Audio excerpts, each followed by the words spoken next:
She told me she wanted to sleep with another man over salmon and Chardonnay. No warning, no build-up. Just casually dropped it between a sip and a smirk like she was ordering dessert. "It's just one night with my CEO," Melissa said, her eyes gleaming like she expected me to laugh, or object, or start some jealous tirade. "He's my fantasy. That's all." I folded my napkin, set it beside my plate, and replied, "Okay, that's it. Just, okay." No raised voice, no thrown glass, not even a twitch. I think that shook her more than if I'd flipped the whole damn table. She blinked twice, waiting, no begging, for a reaction. But I just tilted my head slightly, like I was considering a weather report. She chuckled, uneasy now. "You're not even going to ask who he is?" "I'm sure he'll introduce himself eventually," I said, sipping my water. One way or another. You could see the gears stutter in her head, like a train skipping a track. She didn't expect indifference. She expected ego, drama, a man's pride to ignite and give her a reason to storm out, feel righteous. But all she got was silence.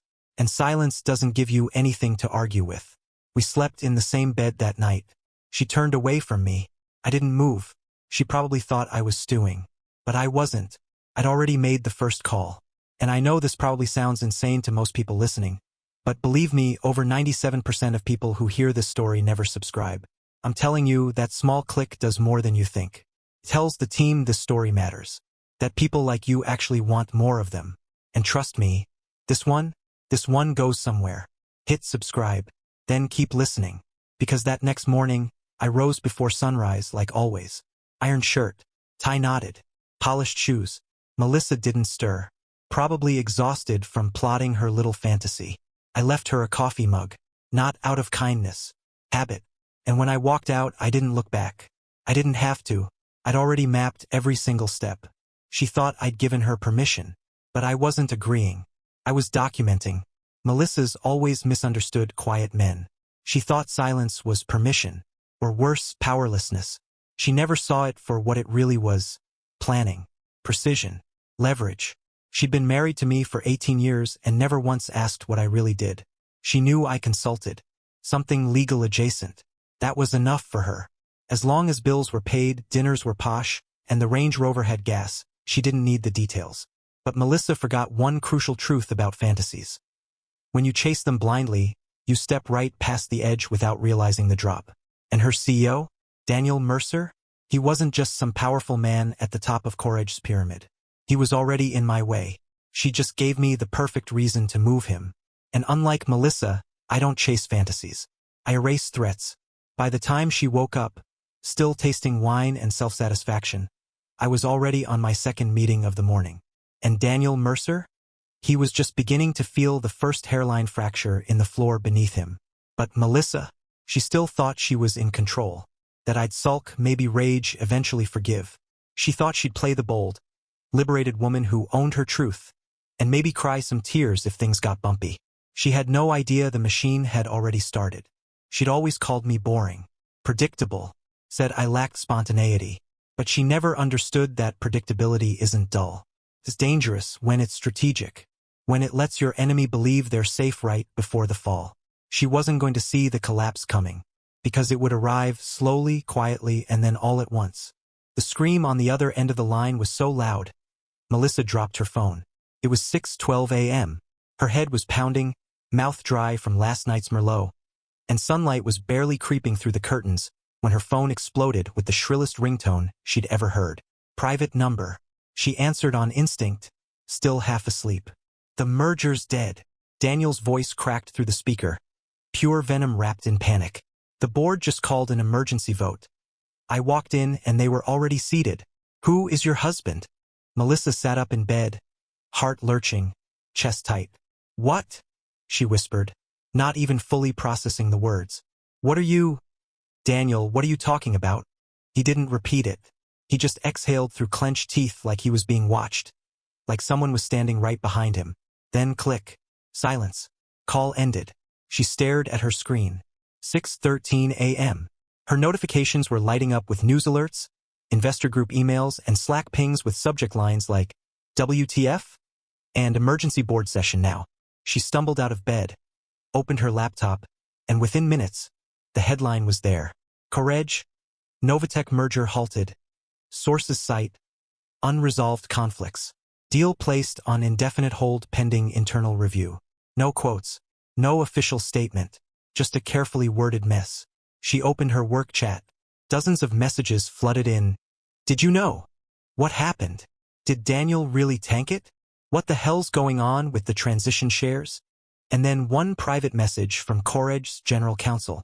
Please report to HR by 9 a.m. Administrative leave pending clarification of internal disclosures. Clarification? What the hell needed clarifying? Still barefoot, she sprinted to her husband's office. Locked. That was weird. Charles never locked his study. She rattled the doorknob. Nothing. Not a sound from inside. The car was gone. She opened her email. Nothing from Charles. Nothing from Daniel. But 3 different press releases from Novatech's investor relations team had hit her inbox in the past hour. All of them had one thing in common. A new signatory on a controlling interest block. Langston Advisory Group, offshore, effective immediately, has assumed oversight review over compliance processes tied to transitional equities within the Novatech Courage joint structure. Langston. Her husband's full name was Charles Henry Langston. She never used it. Never had to. But now, there it was, on an offshore advisory filing. Tied to Novatech. Tied to the merger. Her hands started to shake. She scrolled faster, her fingers slipping on the trackpad. A PDF loaded. Official acquisition documentation. She zoomed in. C. H. Langston, Strategic Counsel. The same man who tucked her in every night. Who folded her laundry. Who watered the garden. Who didn't blink when she told him she wanted to sleep with her CEO. Now, that same man had just put his hand straight into the mouth of the merger and ripped out its tongue. Melissa ran to the kitchen, stomach clenching. She was going to throw up. The kettle was still warm. Like he'd just been here. Like he'd made his tea. Like nothing had changed. She picked up her phone again and called Daniel. Voicemail. Tried again. Straight to missed call. The 3rd time. Then she got a text. From an unknown number. Your silence was your signature. Seychelles. She dropped the phone. The panic hadn't peaked yet. That would come later. Right now was the confusion. That awful, gnawing confusion you feel when you realize someone wasn't sleeping beside you all these years. They were watching, recording, planning, and now moving, faster than anyone she knew, especially Daniel. Because for the first time in 10 years at Courage, Melissa saw something she'd never seen in her CEO's eyes before. Not dominance, not arrogance, but fear. She walked through the Courage lobby like she was on a different planet. Same clothes, same air, but nothing felt familiar anymore. The receptionist gave her a strange, pinched smile. Security didn't greet her. They watched her. 2 years ago, she strutted through this building like she owned it. Every click of her heels a declaration. Now, her steps felt too loud. Echoes of uncertainty. Every hallway was suddenly longer, colder, whisper-filled. Co-workers who once lit up when she entered now avoided eye contact. Whispered behind glass. Nudged each other after she passed. She knew that look. It was the same look she used to give interns right before they got the boot. Then came the tap on the shoulder. Char. Smiling, falsely gentle. Can we talk? She didn't fight it. Not much point. They led her into a beige room that smelled like paper and bleach. Sat across from her like she was radioactive. The HR rep didn't bother with small talk. Melissa, you're being placed on administrative leave pending internal review of undisclosed relational conflicts with a member of executive leadership. Relational? What the hell does that mean? She snapped. The rep didn't blink. You're aware that failure to disclose personal relationships that pose a conflict of interest with company leadership, especially during M&A activity, is grounds for disciplinary review, up to and including termination. I didn't do anything, she barked. It was one dinner, one conversation, with the CEO. Silence, the kind that thickens and squeezes. Melissa's jaw clenched. Her eyes darted toward the HR folder. Her name was printed at the top, in bold. She reached for it. The rep slid it away politely. You'll be notified when the investigation concludes. Effective immediately, you are to surrender your badge and company-issued devices. It was happening fast. Too fast. This wasn't a probe. This was execution. Coordinated. Clean. She walked out of the room numb, ears ringing. Her badge didn't even beep when she passed through the turnstiles. It was already deactivated. She rushed to her car, unlocked her phone, opened LinkedIn. Charles Langston. Nothing. No profile. No activity. As if he'd never existed. What the hell? She muttered, switching to Google. Charles H. Langston. One result. Just one. An offshore corporate registry database hit. Langston Advisory Holdings Ltd. Location: St. Kitts and Nevis. Filed 4 months ago. Category: Financial Consulting and M&A Risk Compliance. Recent activity: 7.4% acquisition of Novatech Class B voting shares. Signing officer: C. H. Langston. She stared at it, blinked, reloaded the page, then read it again and again. Her pulse throbbed in her ears. It wasn't just that he had a company, or that he'd bought into Novatech. It was that she had never even known his full name. C. H. Langston. She married him, slept next to him for 18 years, shared bills, vacations, birthdays. She knew how he took his coffee, how he hated cilantro, the exact way he double-knotted his laces every morning like a ritual. But she'd never thought to ask what the H stood for, never bothered with what exactly he did for work. Just consulting was enough, because Melissa never asked about things she assumed she owned. And now she was realizing that the man she thought she owned had quietly bought a controlling stake in the world she lived in. Not out of pettiness, not out of revenge, but because she'd given him the perfect cover. The fantasies, the arrogance, the dinner confession. It hadn't embarrassed him. It had unleashed him. She fumbled her phone, tried texting him. Charlie, what is this? Please call me. No response. She tried again. I don't understand what's happening. I didn't know. You didn't say. 3 dots appeared, then vanished. Then a message came through. Exactly. That was it. One word. But she felt it in her bones. He wasn't ghosting her. He wasn't hiding. He was watching her realize it. Piece by piece. Brick by brick. He was letting the truth bloom inside her brain. Slow, painful, irreversible. Her husband hadn't just destroyed the merger. He'd erased her place inside it. And now, her own name felt like the alias. His, that was the real one. The one she never knew. The dinner was supposed to be celebratory. A quiet, upscale affair for the inner circle to toast the final step before the merger signing. But the room was dead silent when Melissa stepped in. Alone. Every chair at the private table inside Delmar's, the priciest glass-walled restaurant downtown, was filled with tightly wound executives, all gripping their forks like weapons. Napkins barely touched. Half-filled wine glasses abandoned. She scanned the room for Daniel. Nothing. The only empty chair was the one beside hers. Across the table, Novatech's general counsel, a stone-faced woman named Adele Brooks, stared at her without blinking. No smile. No small talk. Just pure, clinical dissection. Melissa took her seat like she was walking into surgery. 15 minutes passed. Still no Daniel. The waiters hovered, then disappeared. No one ordered. Then the side door opened. Daniel Mercer entered. No tie, top button undone, hair slightly damp at the temples. He looked like he'd just walked out of a deposition or into one. No one stood. He mumbled a half apology and took the remaining seat beside Melissa. She noticed immediately, his hands were shaking. She'd never seen that before. Not once in 10 years of working under him. He reached for the wine, missed the glass slightly.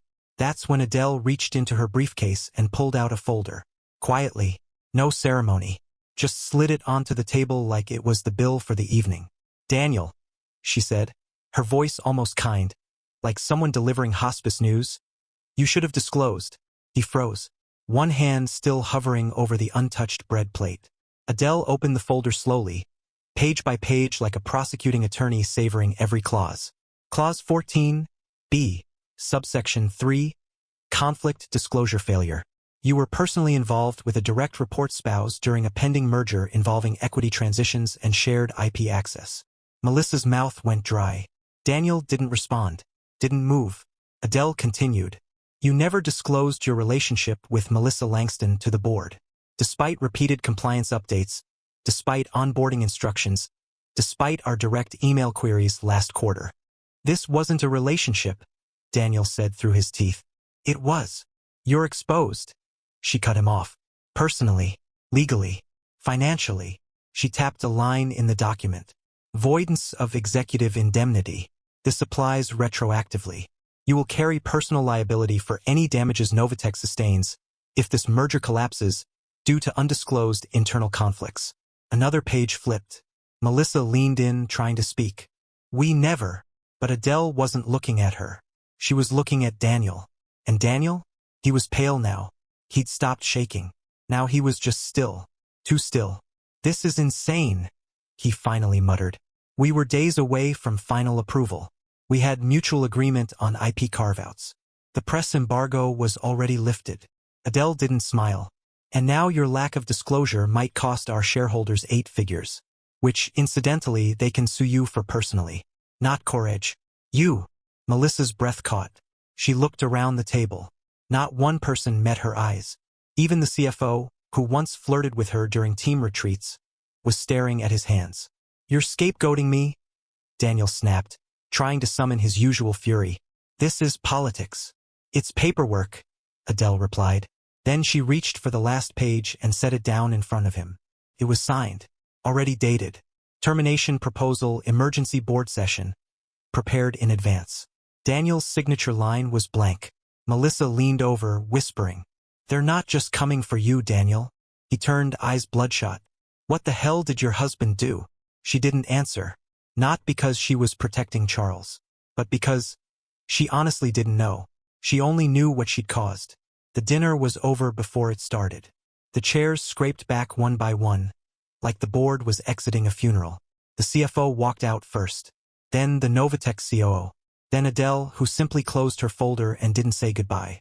Daniel sat there, blinking, sweat forming at his collar. Melissa reached for his hand. He pulled away. You were the fantasy, he whispered. Now you're the reason. She watched him crumble in real time, and realized too late that fantasies don't just burn out. Sometimes, they implode everything they touch. Melissa didn't go home right away. She couldn't face the silence of the house. The echoes of her own voice saying those words over dinner. It's just one night with my CEO. Instead, she drove in circles. Past old brunch spots. Past the boutique where she once joked about needing thaw-worthy heels. Past the yoga studio where she told her friends Charles just didn't get it anymore. Eventually, instinct took her to the only place left that still had her name on the door, her office. She wasn't supposed to be there. HR had officially placed her on leave, pending review. But her badge hadn't been deactivated here yet. Different systems, maybe. Or maybe just a delay. Like the universe was giving her one final walk through the wreckage before it all locked shut. She entered her glass-walled office slowly, expecting judgmental stares. But the floor was nearly empty. Deserted. Everyone was either at crisis meetings or hiding from them. Melissa stepped behind her desk like muscle memory. The scent of expensive toner and artificial orchids still lingered. Her chair groaned the same way. Her screens were dark. She didn't even know what she was looking for. Answers? Explanations? A reset button? Then she saw it. A manila folder. Unmarked. Slightly out of place on the corner of her desk. Not like something she'd leave there. She always filed everything immediately, especially things that weren't hers. Inside, a printed document. Sharp, formal formatting. Non-disclosure agreement, advisory conflict briefing. Dated 3 weeks ago, and signed. But her name was listed clearly in the subject line. Alongside Daniel's, and Charles's. Her breath caught in her throat. She flipped to the signature lines, blank, but neatly prepared. The clause in bold at the top. Disclosure of personal relationships affecting executive decision-making must be reported prior to strategic negotiations or face automatic review under compliance escalation protocols. She didn't remember seeing this. Had Charles shown it to her? Had he left it for her to find? Or worse, had he planted it knowing she wouldn't notice? The date was before she even told him about the fantasy, which meant he'd known before she said it out loud.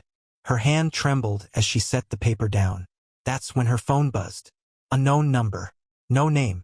No icon. Just a message. You weren't the only one, he briefed. Then a second message arrived. No words. Just an invite. Special board session. Conflict review. Time, 9 a.m. today. Location, Novatech HQ, Secure Executive Wing. She stared at it. Not Courage. Novatek, her husband's world, and somehow hers now, or what used to be hers. She slumped back in her chair, the office lights flickering slightly as if the building itself was done pretending to welcome her. The worst part wasn't the betrayal. It was the architecture of it all. She could see it now. The design. The patience. Charles hadn't retaliated. He hadn't exploded. He hadn't raised his voice or packed a bag or made threats. He'd simply briefed the right people. Set up a calendar invite. Let the clauses do the killing. She opened her laptop.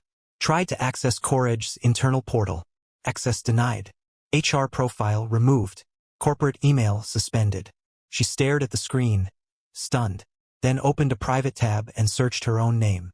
One result popped up. A news aggregation site listing the CoreEdge-Novatek merger delay. A single comment quoted an anonymous source. Unreported relationships compromised executive trust. The fallout was avoidable. She didn't know who leaked it, but she knew who arranged it. The calendar notification dinged again on her phone. The meeting was starting. She wasn't invited, just notified. That subtle, surgical difference. She stood up, slowly. Her reflection in the glass looked unfamiliar. Rumpled, desperate, excluded. And for the first time since that fateful dinner, the guilt sank in. Not just over what she'd done, but over what she never bothered to learn. She had loved the comfort of being underestimated, until it turned her invisible. Until her husband used that very invisibility to design her collapse. And now she was the paper trail, left behind in a file drawer, and signed, unread, irrelevant. Took Melissa 3 tries to load the site. Her fingers kept slipping on the trackpad, and the internet in the coffee shop felt like it was throttling just for her. The news had broken 20 minutes ago. She was already behind. Her phone was useless. Group chats were silent. Daniel still hadn't returned her calls. The last message from her assistant was simply, "I was told to stop all correspondence. I'm sorry." So now, here she was, sitting in a booth between a screaming toddler and an overenthusiastic barista, trying to read the press release that had detonated her professional life. The Novatek investor relations site was glowing like a loaded gun. Press release, strategic oversight advisory restructure. Effective immediately, Novatek announces the formation of a transitional oversight committee to navigate post-merger compliance disruptions. The fourth paragraph hit like a sniper round. Charles H. Langston, an independent strategic counsel with expertise in risk governance, has been appointed to advise the transitional team and assist in evaluating conflict of interest breakdowns that led to the collapse of the CoreEdge deal. She froze, stared, reread it 5 times. No, it wasn't a typo. He wasn't listed as a consultant, or a temporary reviewer, or an external observer. He was advising the transitional team, the same team responsible for overseeing what remained of the deal she had helped build from scratch. The same team now responsible for unbuilding it. Then came the quote. Short, brutal. Integrity matters. So does silence. Charles H. Langston. No flourish. No elaboration. Just those 6 words, clipped and sharpened like razors. Melissa sat back, chest hollowing. Her legs felt numb under the table. The comments were already rolling in beneath the news article. That's how you dismantle an empire. Silence isn't weakness. It's ammunition. He played long game and won. Damn. Is this the same guy his wife cheated on? Jesus. She wanted to look away, couldn't. Her husband had just stepped into the public light once. And it was to put the final nail in the merger's coffin. And somehow, no one blamed him. The public sentiment wasn't pity. It was awe. Her own humiliation was now crowdsourced. She closed the laptop slowly and stared into the foam of her untouched cappuccino. Charles. The man who used to quietly refill the bird feeder every Saturday. The one who hated office gossip, never joined in at company parties, never wanted a LinkedIn presence, never even shared what he did for work beyond just consulting. That man just made a power move so silent, so meticulous, that Novatek's board trusted him to clean up the wreckage. He hadn't taken revenge. He'd taken position. He was now the watchdog, the regulator, the steady hand helping investors navigate the fallout of a scandal she'd ignited with one careless comment over dinner and a glass of wine. Melissa looked around the cafe. No one knew her here, but she swore she felt the air itself lean away from her. She pulled out her phone again, opened their old shared calendar. Something she hadn't touched since he'd vanished from it. There it was. A private note attached to the day the merger was supposed to close. Deadlines don't scare me. Liabilities do. She closed the app. Her stomach sank. This wasn't about jealousy, or betrayal, or even vindication. It was about liability. And in Charles's eyes, she wasn't his wife anymore. She was a risk. Documented. Disclosed. Removed. He wasn't just the husband anymore. He was the reason the deal died. And she was now the footnote to his story. Melissa stared at the blinking cursor on her phone screen like it might blink back with forgiveness. Hey, can we talk? Sent. Delivered. No response. She waited 10 minutes. Then tried again. I know it's been a crazy week. I just need to talk to someone who remembers me. Not this version. The story everyone's spinning. Another hour. Still nothing. This was Grace. Her oldest friend. Maid of honor. Godmother to her niece. The woman who once helped her lie to her boss about food poisoning just to extend a weekend in Napa. Now, nothing. She scrolled through her contacts, tapping each name like she was knocking on closed doors. Paul, Stephanie, Ron, even Melinda from spin class. Every message read. None returned, until finally one buzzed back. Grace. But it wasn't what she expected. You should have told me who Charles really was. Melissa froze. Not what Charles did. Who he was. As if he'd been wearing a mask this whole time, and she'd kept that mask hidden from everyone, while claiming to know him better than anyone. She typed a reply. Deleted it. Typed again. I didn't know. She meant it. But she didn't send it. Because even now, she wasn't sure it would matter. The damage was no longer just viral, it was personal. The silence of friends wasn't passive anymore. It was chosen. By mid-afternoon, the only people left were family. And that's when she made her next mistake. She drove to her parents' place. Her father answered the door with a face like cold marble. Hi, Dad, she said, trying to force a smile. He didn't move, didn't open the screen door. Just stood there, arms crossed, eyes scanning her like she was a stranger. I needed to talk, she said quietly. Talk about what? He replied. How you blew up the only stable thing this family was holding on to.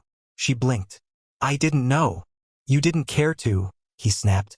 That man warned us 10 years ago. I remember it. Sitting right in this house. Told you to be cautious. To think long-term. And what did you do? Mocked him. Said he was too careful. Too calculated. Guess what? Turns out, he was 10 steps ahead.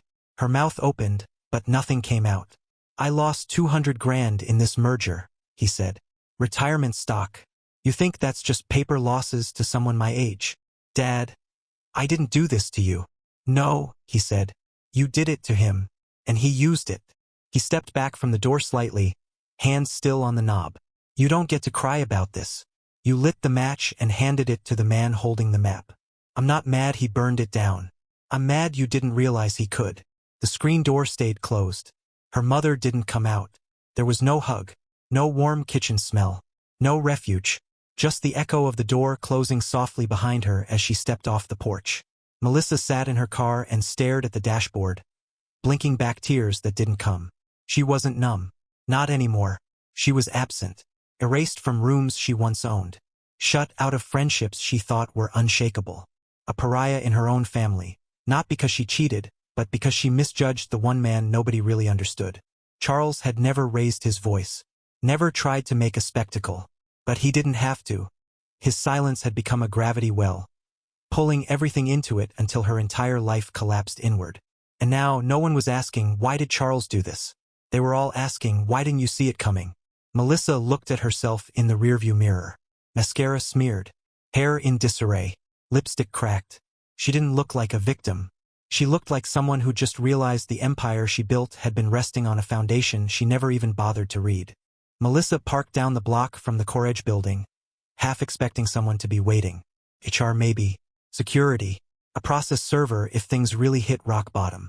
But no one was there.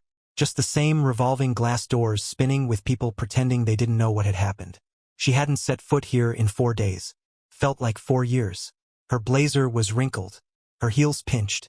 But she walked with purpose anyway because it was all she had left. That, and a single goal, retrieve her personal items. A drawer full of notebooks, a framed photo from a Cancun conference, a scarf she loved too much to leave behind. The lobby was quieter than usual. Early morning, maybe, or maybe people were just avoiding her. She nodded at the front desk. No response. Swiped her badge. Beep. Red light. She tried again. Red. Again. Can I help you? The security guard finally asked. Polite but cold. I'm here to clear out my office.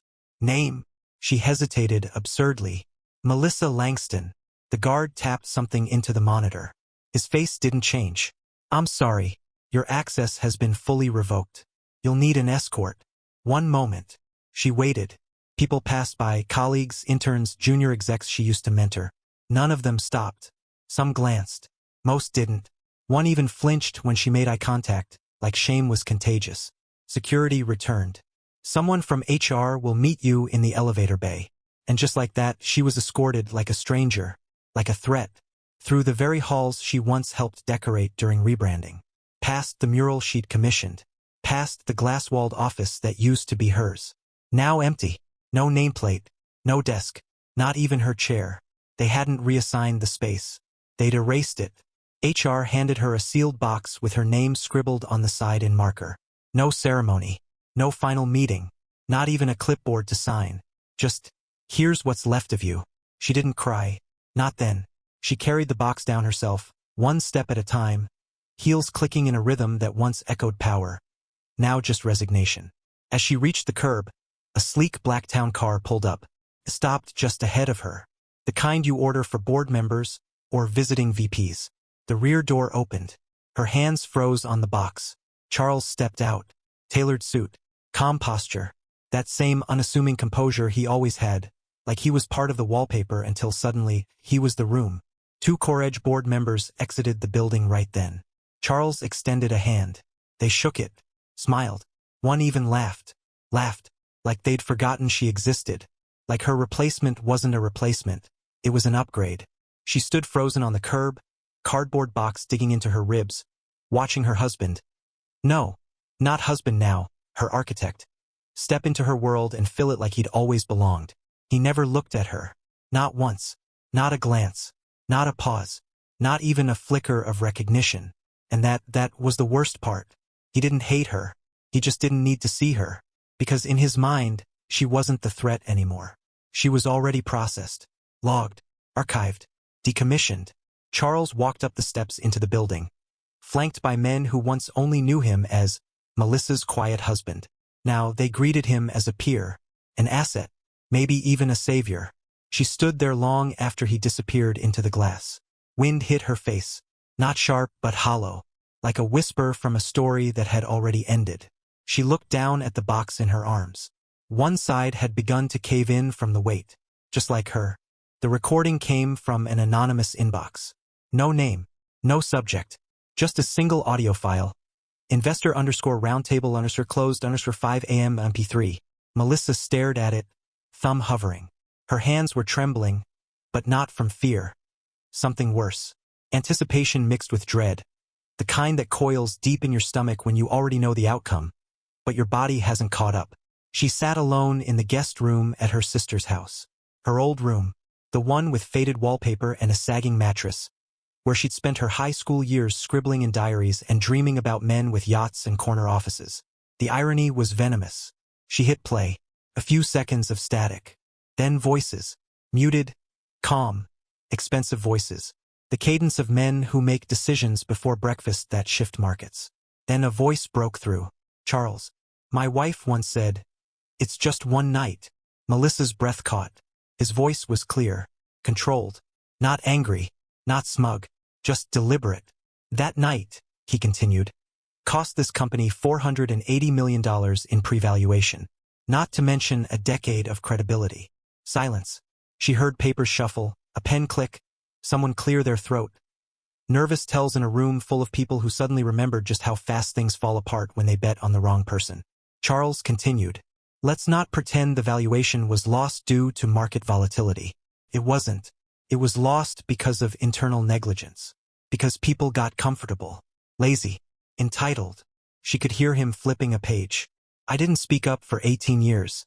Not because I couldn't, but because I was waiting, watching, measuring what people do when they think silence means weakness. Someone in the room, probably a compliance officer, tried to cut in. Mr. Langston, this is off record as discussed. But Charles spoke right over him. No, this is exactly the record. Because this isn't about personal betrayal anymore. It's about governance, transparency, and consequence. Melissa swallowed hard, hand gripping the edge of the nightstand. Charles paused. The silence in the call stretched long, heavy, unavoidable. Then he delivered it, the final blow. I've chosen not to press civil charges. That was my gift. The words landed like a verdict. She sat frozen, barely breathing, as if moving might make it worse. He wasn't suing. Not her. Not Daniel. Not Courage. He was letting it all burn. That's what made it so brutal. He wasn't seeking restitution. He didn't want an apology. He wasn't begging for justice or trying to clear his name. He was offering mercy. And somehow that hurt more. Because mercy means, I already won. I don't need more from you. She let the audio play to the end. Just as the call wrapped, someone on the recording muttered, Jesus Christ. Another voice replied, we should have known. Melissa hit stop. There it was, laid bare. No press coverage. No media frenzy. Just the private, surgical confirmation of her erasure from business, from credibility, from him. He had spoken once, cleanly, unemotionally, and then stepped back. Not out of pity, but out of power. She looked at her phone again. No new messages. No missed calls. Not a single attempt from anyone to get her side of the story. Why would they? The story was already over. Written. Closed. And she was no longer the narrator. She was the lesson. The house was silent again. Not in the peaceful way it used to be when Charles brewed his evening tea and read policy journals in the den. But the kind of silence that made furniture feel heavier. Like everything was watching her now. Judging. Remembering. Melissa sat on the edge of the bed they used to share. The room still too clean from when she'd staged it for mental clarity. Back, when she thought she could reset everything with sage and skin treatments. Now it just looked like a model home nobody wanted to live in. Her phone lay next to her. Screen dim. Notifications non-existent. She had nothing left to check. No job. No friends. Her parents weren't speaking to her. Charles was a ghost. But one with a boardroom, a title, and a press quote that would follow her name like a shadow for the rest of her life. She pulled up their old text thread. Scrolled past memories that now felt like someone else's. Memes he sent at midnight, pictures of their dog from years ago, recipes they never made. The last message she had sent before everything exploded was short, almost cruel in its simplicity. Dinner late. Mercer wants to talk strategy, winking face. The wink. God. She actually thought that was funny. She typed slowly, carefully. Was any of it real? Her thumb hovered over the send button longer than it should have. Not because she was afraid he wouldn't respond, but because she wasn't sure she deserved to know. She hit send anyway. Then she waited. Not for long. 3 minutes later, her phone buzzed. Just once. She opened it, heart hammering, hands already cold. It was, until you mistook silence for weakness. No signature. No warmth. No anger either. Just punctuation. A sentence that didn't scream, didn't beg, didn't try to rewrite the past. It just ended it. Melissa read it once, twice, a third time. Then she locked her phone and set it face down on the nightstand. The quiet pressed in again. But this time it wasn't just the absence of sound. It was the presence of finality. She lay back on the bed, fully clothed, arms at her sides. Not crying. Not fighting. Just still. The ceiling above her didn't move. The air didn't shift. The world didn't care. And in that stillness, one truth echoed back louder than any scream. She had underestimated the one man who never tried to win her. Because he never needed to. She'd handed him every tool. And he built an exit. Not for himself. For her. Now she would live in what was left. A name that no longer opened doors. A bed that no longer felt shared. A memory wrapped in silence. One she'd never escape. And a single line burned forever into the back of her mind. Until you mistook silence for weakness.